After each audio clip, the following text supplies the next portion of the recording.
guys, what is going on? So we're going to go over RSI today and what it is, how you can use it, and how I use it.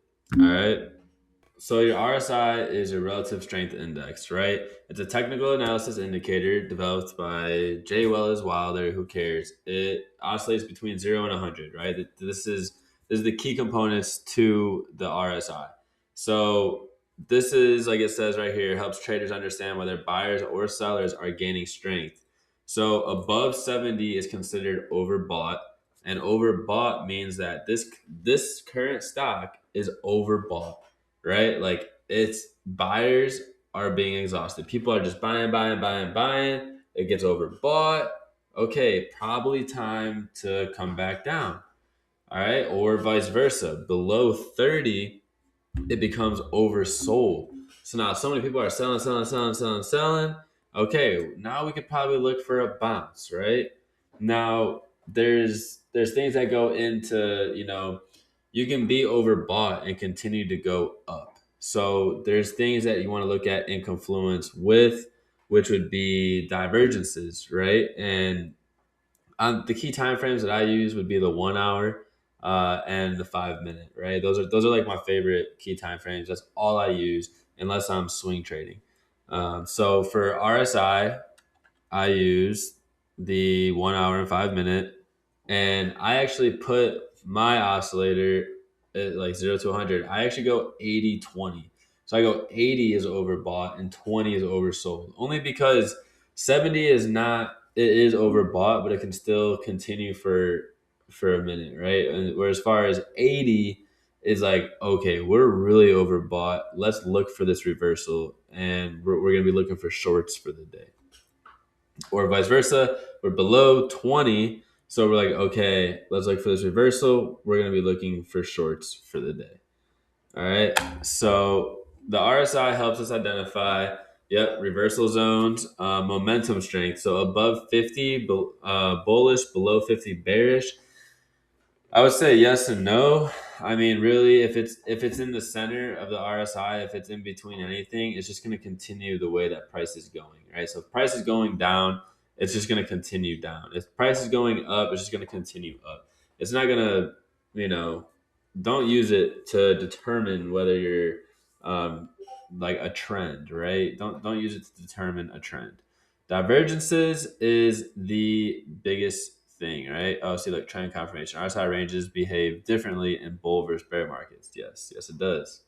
So, but divergences right here, that is price and RSI disagree, signaling trend weakness. Divergences, divergences, divergences. What is a divergence? Bro, a divergence is when the RSI at the bottom here makes a higher low and the stock has made a lower low. So this is huge, right? This alone you can catch trades off of just by using the RSI. And you can go back and back test. It doesn't work every time. No strategy is 100% strategy, right? It's just keeping it real with people on how this stuff actually is, okay? So this is bullish divergence when the stock is going down and the RSI is going up, right? Making a higher low. So just screenshot it, remember it, come back to it, save the video. Bearish divergence is when the stock is making a higher high and the RSI is making a lower high. Okay? So this is very important, right? You can see that a lot of people, I bet you, wanted calls this day. Well, guess what? We see that we're overbought.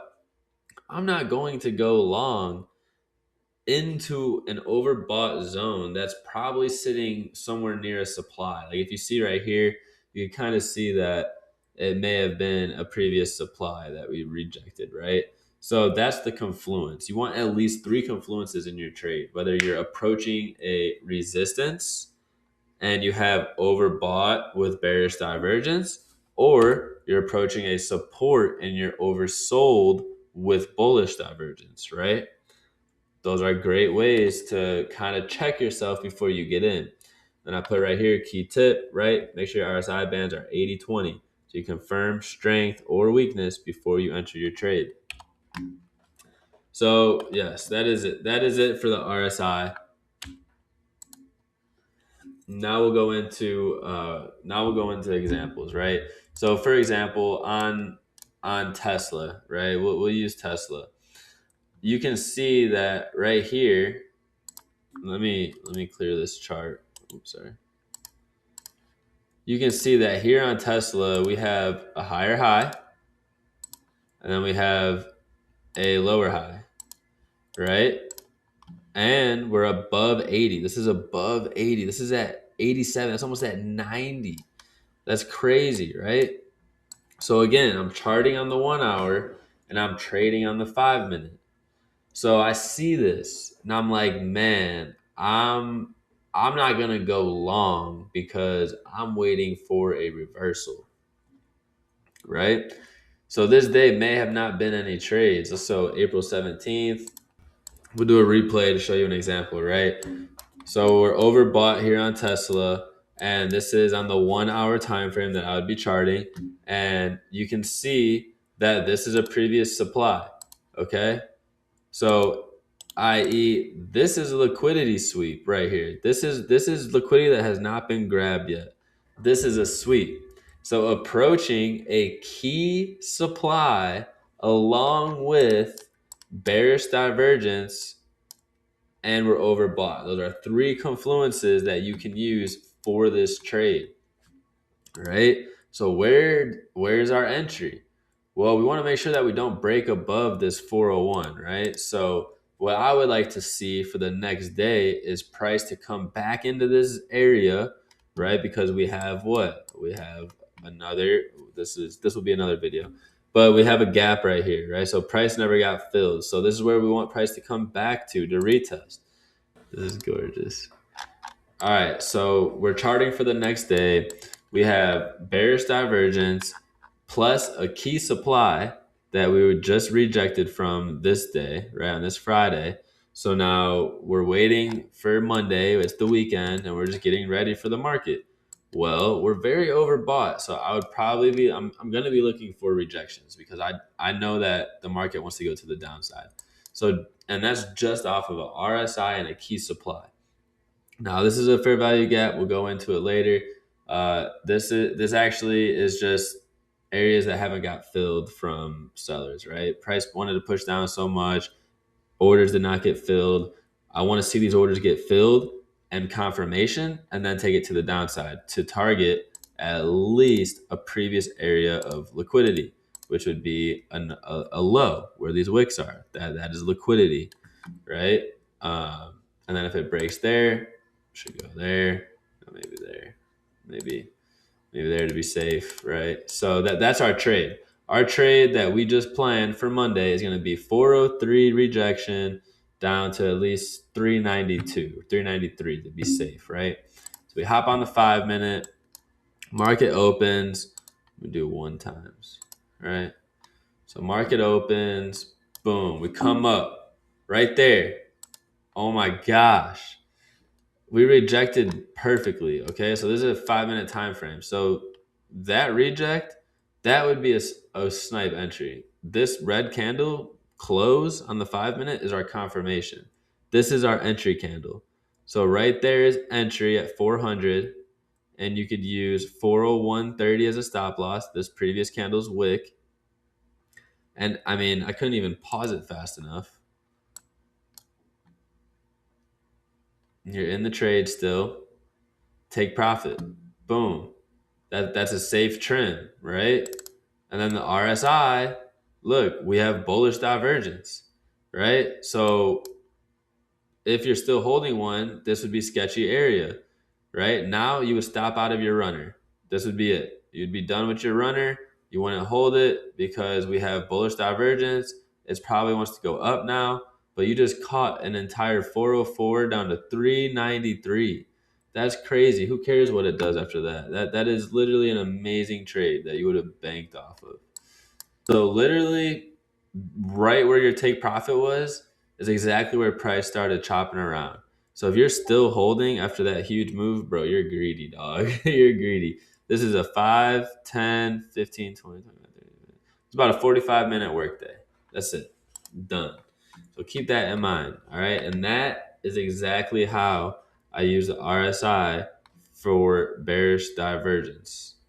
So now for bullish divergence, exactly what we would do is the same thing but opposite, right? So we see that the stock made a lower low and the RSI made a higher low.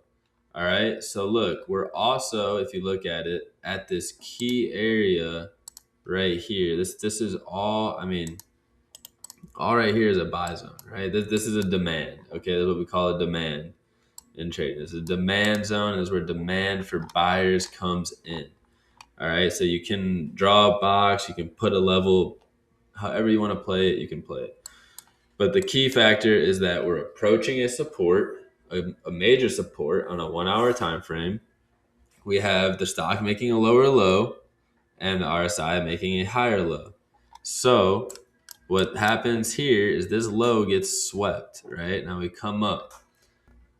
So this day, we don't take anything, right? I mean, this day, we're just, we are in a downtrend. I'd probably look for rejects still right here. This would be a key resistance, right?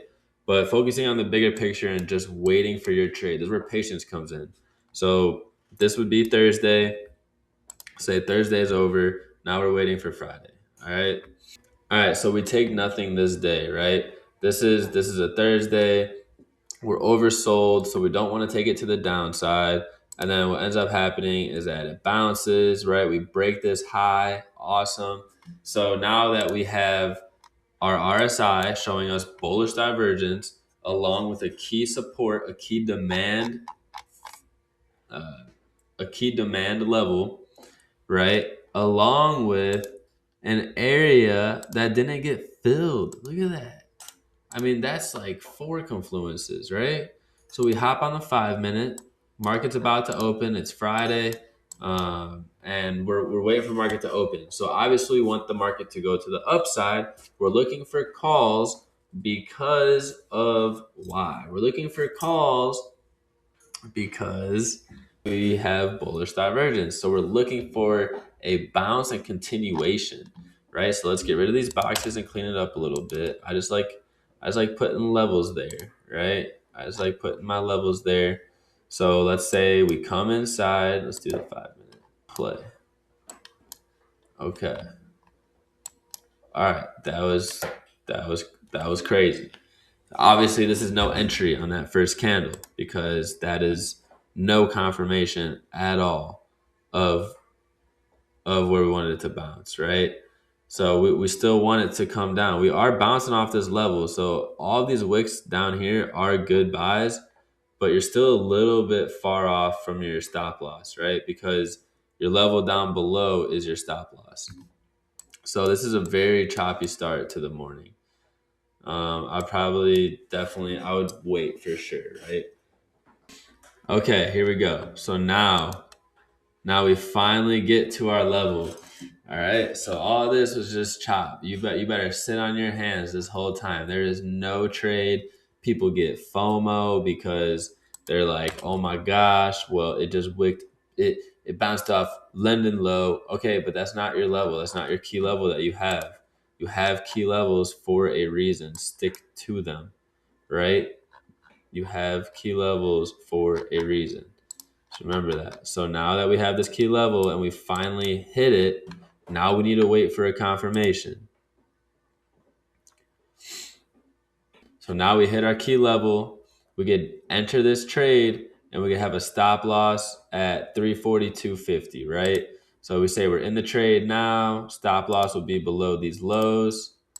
And we're approaching stop loss. We don't hit it yet.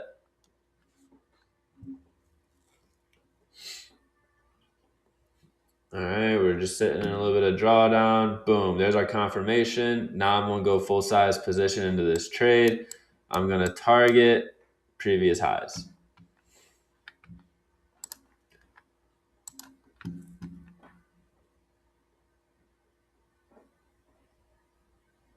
There's take profit. See how important it is to hold to this level? Because if you entered up here and you held the entire time and then you added down here, bro, you would have been so done. You would have been screwed on your premiums. So wait for your level, enter. It never hit our stop loss, right? We use a $1 stop, never hit our stop loss. So you're good. You don't need to panic. Just you're good. Just don't look at your account. Hold it.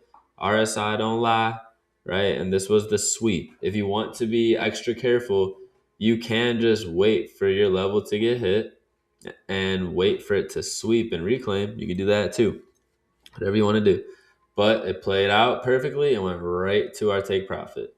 So after a little bit, but being that late in the day, realistically at 1 o'clock, I'm taking profits right here. This is where we were chopping. I would have definitely been out here. So yeah, so that is how you can use RSI in day trading, and I hope you guys learned a bunch. If you did, make sure to like, comment, share, subscribe, and it's your boy Mike Lowry. Let's get it.